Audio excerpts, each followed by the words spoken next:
ayan guys, yung chicken, nalinis ko na po yung chicken. So, lalagyan lang natin siya ng turmeric powder at saka lemon at saka vinegar. Ayan guys, lagyan natin siya ng curcum. Ibabad natin siya guys para mawala yung langsa ng manok. Ayan. Then, lagyan natin ng vinegar.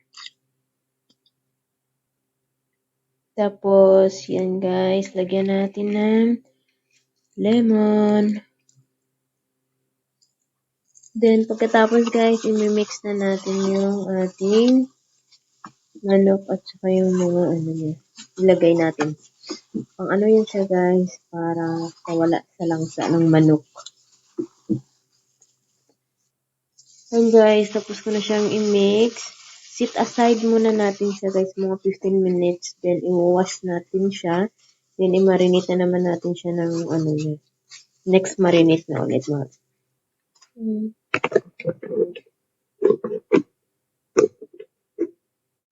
So, ayan guys, habang inaantay natin yung manok, so magwawash muna ako ng rice ngayon para mamaya. So, kailangan natin siyang hugasan ng maigi. Kasi ganyan yung bigas nila dito guys. Kailangan siyang i-wash ng mga ilang ulit, hindi lang 10. Gawin na natin 15 or 20. Kasi, iba kasi yung ano nila dito guys, yung kanin. Kailangan talaga siyang i-wash ng maigi.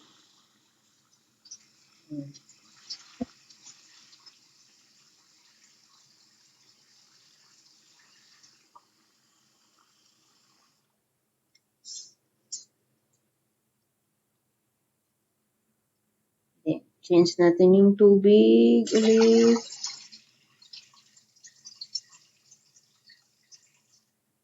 Yan yung kanin nila dito.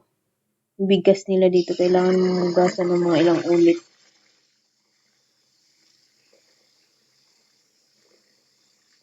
Hanggang sa yung tubig guys ay magiging maputi na yung tubig. Kaya okay na yun.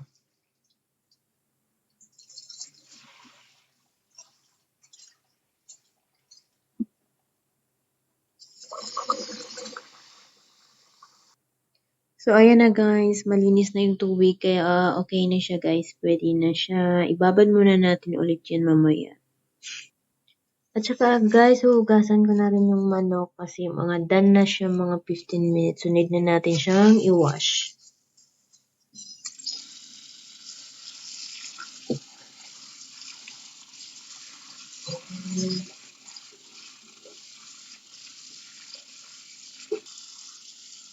Wash na ng maigi guys para mawala yung ano, yung amoy ng vinegar. So ayan na guys, done ko na siyang nahugasan. So lalagyan ko siya ulit ng curcum at saka black pepper na powder at saka cinnamon powder. Ayan. Lagyan natin.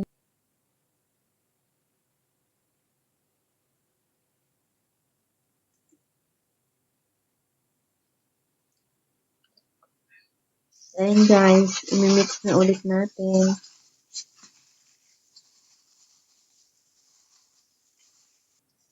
So ayan na guys, done mixing na siya. I-leave muna natin siya guys. Tapos mamaya ipiprito natin yan. So ayan guys, nagpainit na pala ako ng mantika. At saka nag-slice na pala ako ng patatas at saka talong. Ipiprito muna natin na mauna yung patatas at saka talong bago yung manok guys. So painit muna tayo ng mantika. Ayan guys, magpiprito na tayo.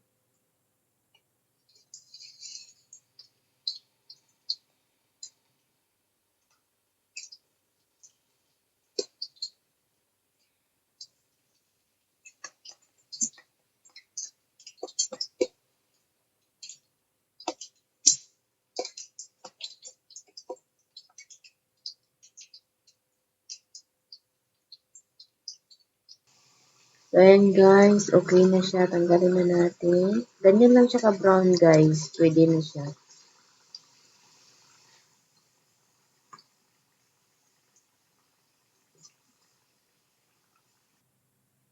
Ayan na. So, next natin ilagay, guys, ay yung talong.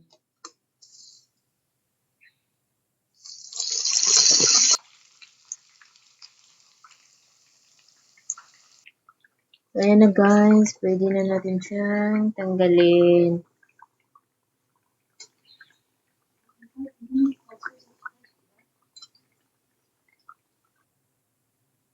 Ayan na. So, guys, next natin ipiprito ay yung chicken.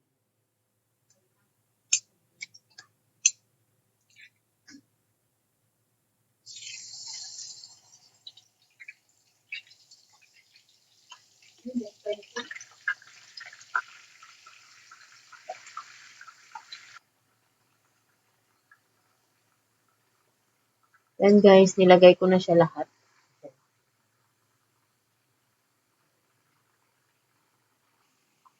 So, guys, check natin kung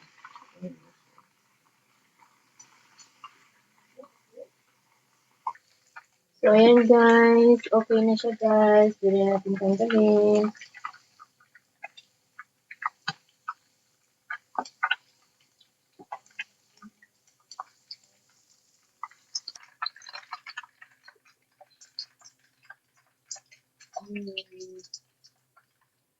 So, ayan guys, tapos na tayo magprito ng manok at saka yung patatas at saka talong. So, guys, ngayon yung lulutuin natin is yung kanin na naman.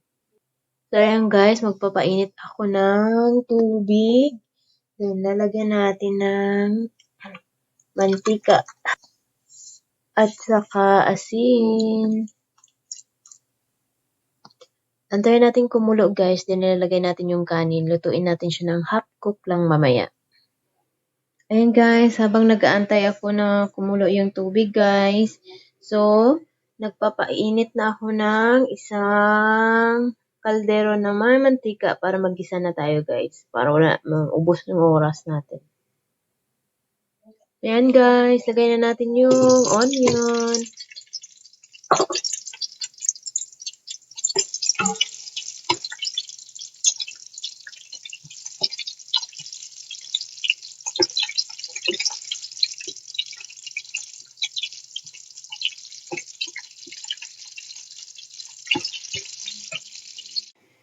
So, ayan guys, kumulo na yung tubig. Lagay na natin yung bigas. So, lutuin natin siya guys. Ano lang, half cook lang siya. So, ayan na rin yung ating sibuyas. So, lagay na natin yung kamatis.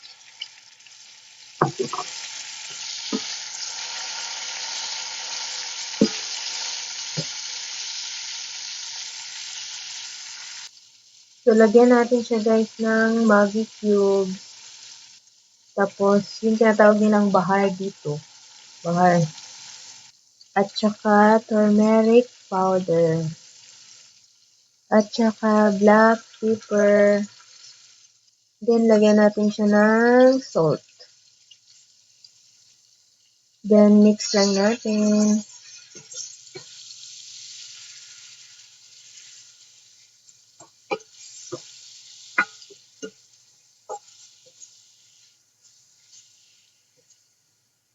So, ayan guys, ilagay natin yung green pepper.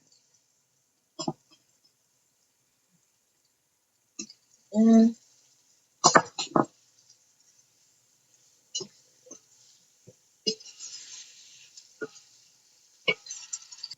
So, ayan guys, ilagay natin yung ating manok. Igisa pa natin yung manok guys. So, yan. Nalagyan pa na ano. Yan guys, mix na natin yung chicken. So, ayan siya guys, nilagyan ko ng kunting tubig guys para sumiksik yung yung lasa dun sa manok guys natin. At saka yung kanin natin guys, ayan, malapit na siyang maluto ng cook. Then, tanggalan natin siya ng tubig mamaya-maya. So, ayan guys, half cook na yan siya guys. Pwede na siya. So, tanggalan na natin siya ng tubig. So, ayan na guys, tinanggalan ko na siya ng tubig. So, antayin natin yung maluto yung ating ginisa. So guys, ayan na yung ating manok.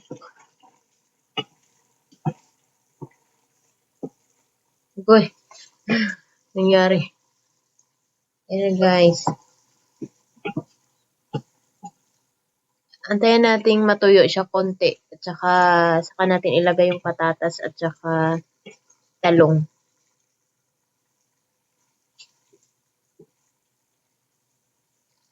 So ayan guys, lalagyan ko siya ng patatas. Para sumiksik din sa patatas yung lasa.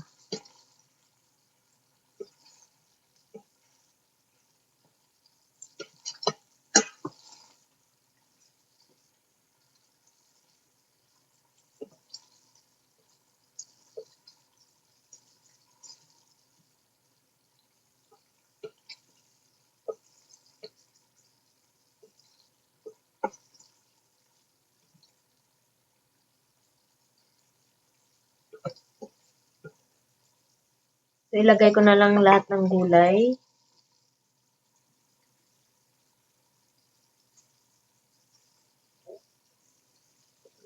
Ayan.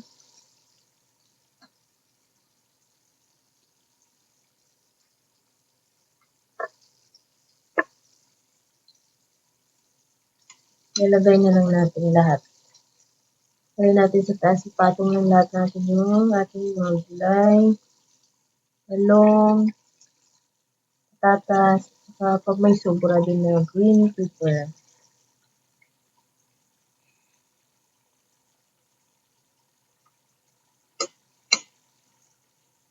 Nalata natin yung talong.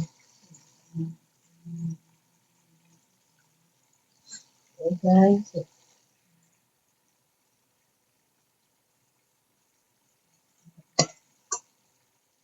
Ayan. So, ayan guys, yung ating magluba with chicken. So, ilalagay na natin sa taas guys yung rice. So, ayan guys, lalagay ko na yung rice natin.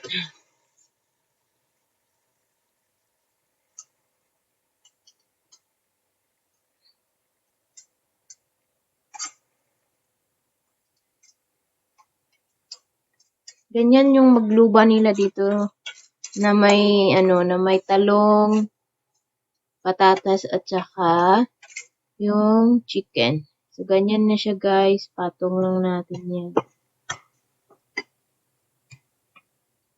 Ayun guys, tapos na. So, antayin na lang natin siyang yung lunchtime guys. Antayin na lang natin yung lunchtime nang makakain na tayo. So, ayan guys. Lalagyan ko pa pala siya sa taas guys ng curcum, pang-paamoy, pang-pasarap ng amoy guys, yung turmeric powder natin. Ayan. Tapos, konting butter guys, mamaya. So, ayan guys, lalagyan ko siya ng butter. Then, tatakpan muna natin. Mamaya na natin i-spread pag mag-melt siya konti. So, ayan guys, i-check natin ulit. So, ayan, yung ating butter, parang nag-melt na siya konti. So, need natin is spread lang natin siya. Spread lang natin yung butter para lahat malagyan.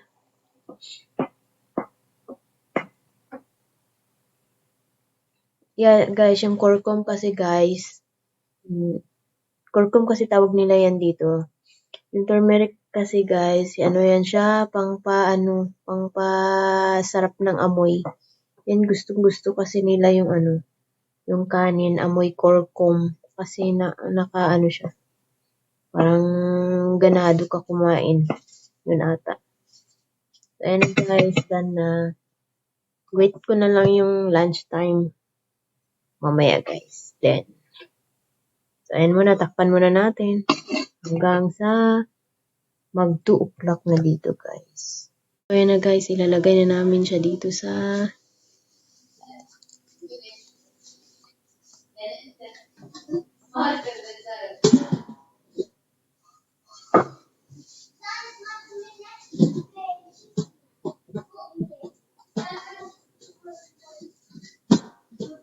Ayan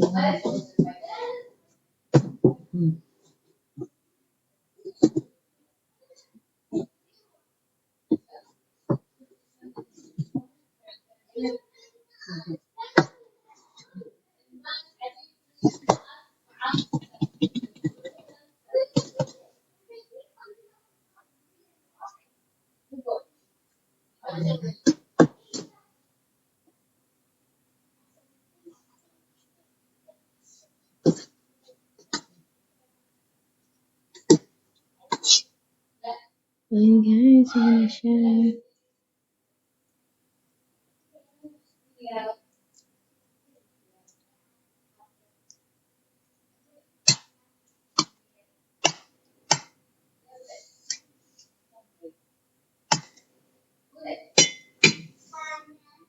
So, ayan na siya guys.